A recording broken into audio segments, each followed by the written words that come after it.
Hello everyone, board बाबा में आप सभी का स्वागत है। हम हैं विकास गुप्ता और आप हैं हमारे प्यारे प्यारे विद्यार्थीगण। तो कृपया ध्यान दीजिए, जैसा कि आज आप लोगों के ऑफलाइन क्लासेस में क्लाइमेक्स कोचिंग सेंटर में एक स्पेशल टेस्ट हुआ है जो कि होते रहता है हमेशा। तो उसी टेस्ट का हम लोग आज पेपर डिस्कस करने वाले हैं। आप लोग ध्यान से एक एक क्वेश्चन मिला लीजिए लो। और हाँ, जिसपे ढेर सारे प्राइज भी रखे गए हैं और मुझे पता है कि आप सभी लोग प्राइज लेने वाले हैं। ठीक है, तो एक एक क्वेश्चन मिला लीजिए लो और मिलते हैं अगले क्लास में। मैंने क्वेश्चन मिलाने के बाद किनका कितना नंबर आ रहा है। ओके, तो चलिए शुरू करते हैं। तो चलिए एक एक क्वेश्चन ध्यान से देखते हैं। ओके, आप खूब बढ़िया से मिला लीजिए लो।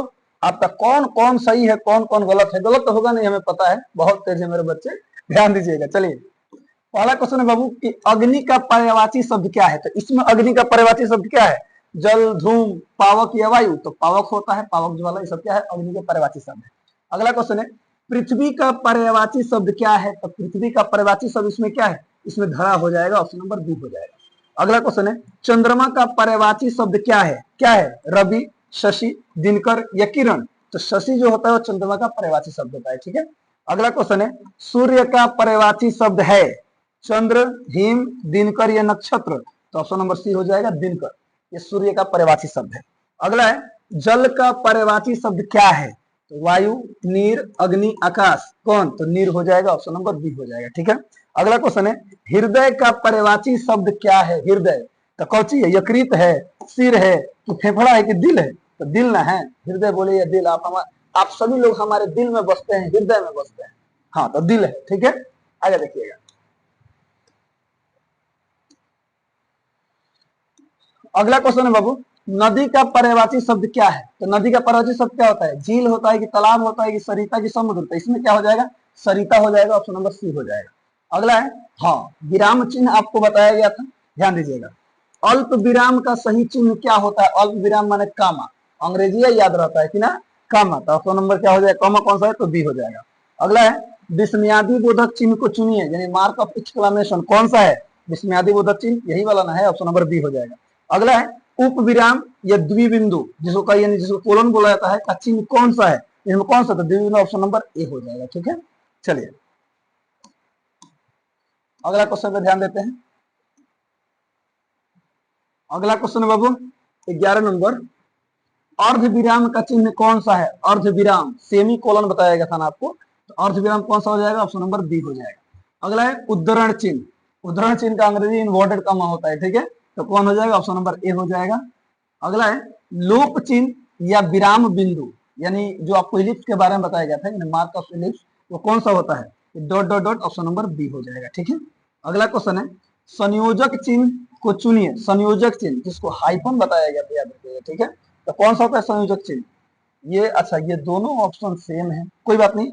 अगर ए टिक किए होंगे तब भी सही है, डी टिक किए होंगे तब भी सही है। ठीक है, चलिए अगला क्वेश्चन है अंधकार का विलोम शब्द क्या है? अंधकार का विलोम शब्द क्या होता है? उजाला होता है, ऑप्शन नंबर बी हो जाएगा। अगला है उदय का विलोम शब्द क्या होगा? उदय का अस्त होगा, ऑप्शन नंबर ए हो जाएगा। चलिए आगे बढ़ते हैं। अगला क्वेश्चन दिया है बाबू आज्ञा का विलोम शब्द क्या होगा? आज्ञा का अवज्ञा होगा, ऑप्शन नंबर ए हो जाएगा। एकता का विलोम शब्द होगा, एकता का अनेकता होगा, ऑप्शन नंबर बी हो जाएगा। गुरु शब्द का विलोम क्या होगा? तो गुरु शब्द का ध्यान दीजिएगा, ज्ञान विलोम पूछा है, ज्ञानी होगा कि बालक होगा कि लघु होगा कि वृद्ध होगा। तो लघु का आपको बताया गया था गुरु, और गुरु का क्या हो जाएगा? लघु हो जाएगा। अगला है कृपा का विलोम शब्द क्या होगा? यानी कृपा का विलोम शब्द कोप होता है, याद रखिएगा, ऑप्शन नंबर बी हो जाएगा। ठीक है, चलिए अब आगे संदीप सर। ठीक है, संदीप सर से पढ़िए लो। तब तक के लिए हमारे तरफ से इतना ही। हंसते रहिए, मुस्कुराते रहिए, गाते रहिए, गुनगुनाते रहिए और हमेशा खुश रहिए। मिलते हैं इसी तरह किसी अगले वीडियो में, तब तक के लिए जय हिंद। चलिए, तो विकास सर अभी अपना पेपर डिस्कस कर चुके हैं, हम शुरू करते हैं क्वेश्चन नंबर 21 से। तो 21 नंबर सवाल किसका दिया है? पॉलिटिकल साइंस का दिया है। तो फर्स्ट क्वेश्चन दिया है बेल्जियम में भाषाई समुदायों के बीच टकराव का समाधान किसके माध्यम से किया गया है? ऑप्शन ए दिया है गृह युद्ध, बी दिया संविधान संशोधन सामुदायिक सरकार बनाकर। ऑप्शन नंबर क्या हो? बी, तो बी टिक कर दीजिए। ओके, अगला क्वेश्चन श्रीलंका में गृह युद्ध का मुख्य कारण क्या था? तो श्रीलंका में गृह युद्ध था, उसका मुख्य कारण क्या था? तो सिंहली समुदाय के लोग तमिल क्या करते, दबा कर रखते थे। ऑप्शन ए आर्थिक मंदी दिए थे, बी दिए सिंहली समुदाय द्वारा तमिलों की उपेक्षा। इन ऑप्शन नंबर क्या हो? बी, तो बी टिक कर देंगे। चलो अगला क्वेश्चन देखते हैं। क्वेश्चन नंबर 23 यहाँ पर निम्न में कौन संघीय शासन प्रणाली का उदाहरण है? Option A Bharat, B America, C Switzerland. ये तीनों है तो ऑप्शन नंबर क्या होगा डी, उपरोक्त सभी। अगला क्वेश्चन, सत्ता में साझेदारी की सबसे प्रभावी प्रणाली कौन सी मानी जाती है? ऑप्शन ए क्षैतिज सत्ता विभाजन, ऊर्ध्वाधर सत्ता विभाजन। जी ऊर्ध्वाधर सत्ता विभाजन यानी संघीय शासन क्या माना जाता है? प्रभावी माना जाता है। अगला क्वेश्चन, जम्मू कश्मीर से अनुच्छेद 370 कब हटाया गया था? कब हटाया गया था? 5 अगस्त 2019 में हटाया गया था। ऑप्शन नंबर क्या होगा बी, तो बी टिक करो। अगला क्वेश्चन, सोवियत संघ का विघटन किस वर्ष हुआ? तो कब हुआ था? 1991 में। ऑप्शन नंबर क्या होगा सी, सी टिक कर देंगे। नाइजीरिया में संघीय शासन की स्थापना किस वर्ष हुई थी? तो कब हुई थी? जब हमारे यहाँ संविधान लागू हुए थे 1950 में। 1985। ऑप्शन नंबर क्या होगा बी, तो बी टिक कर देंगे। अगला क्वेश्चन,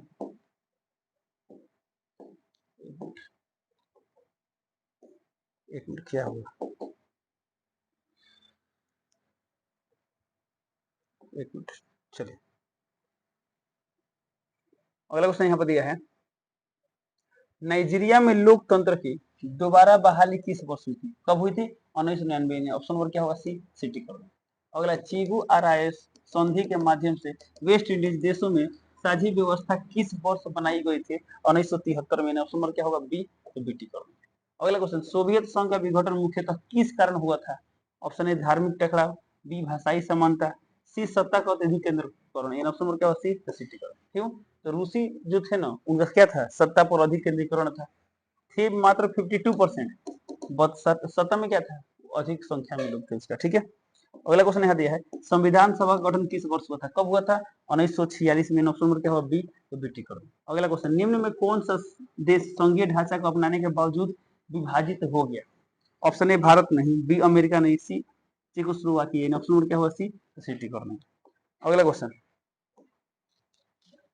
क्वेश्चन नंबर 33 दिया यहाँ पर, निम्न में से किस देश में एकात्मक शासन व्यवस्था है? Option A Bharat, B America, C France, D Australia. तो भारत, अमेरिका, ऑस्ट्रेलिया तो होगा नहीं। ऑप्शन नंबर क्या बचा सी, तो सी टिक करो। अगला क्वेश्चन, भारत में संघीय शासन व्यवस्था किस प्रकार की पद्धति से विकसित हुई है? ऑप्शन ए नीचे से ऊपर, बी ऊपर से नीचे। ऊपर से नीचे यानी भारत में जो संघीय शासन व्यवस्था है उसमें पावर किसको ज्यादा होता है? केंद्र को होता है। ऑप्शन नंबर क्या होगा बी, तो बी टिक करो।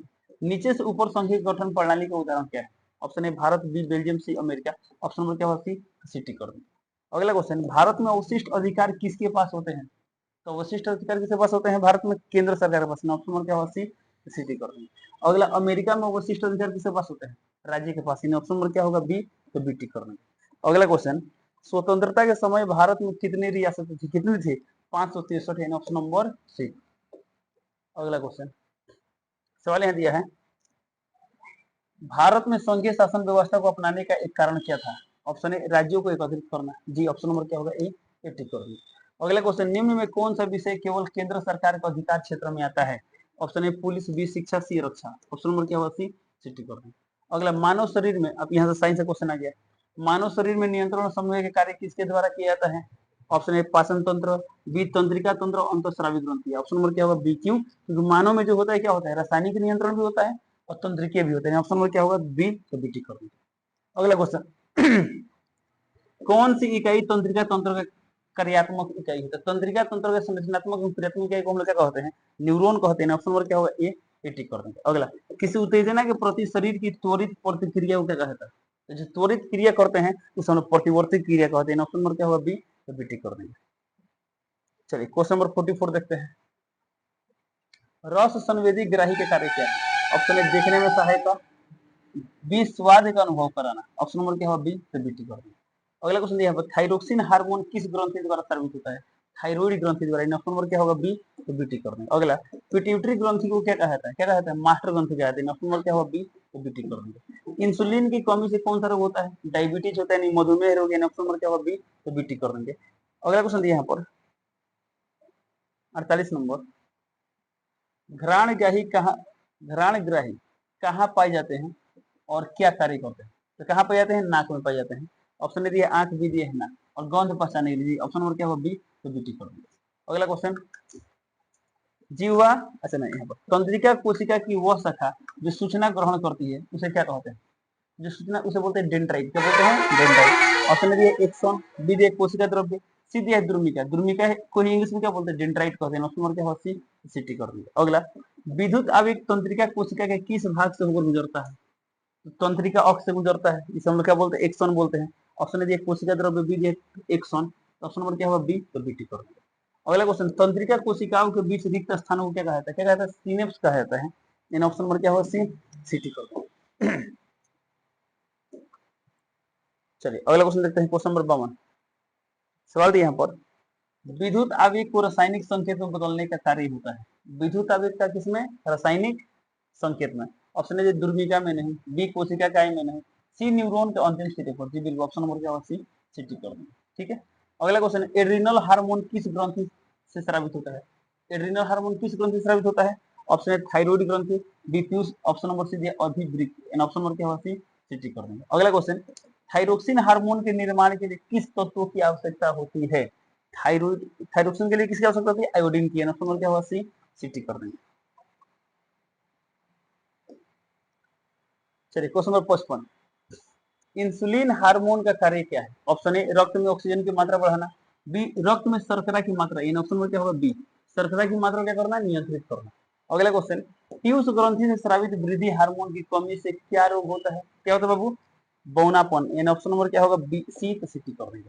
अगला क्वेश्चन, मधुमेह रोग किस हार्मोन की कमी से होता है? किससे होता है? इंसुलिन की कमी से। इन ऑप्शन नंबर क्या होगा? सी, सिटी कर देंगे। अगला क्वेश्चन, यौनारंभ के समय कौन से हार्मोन स्रावित होते हैं?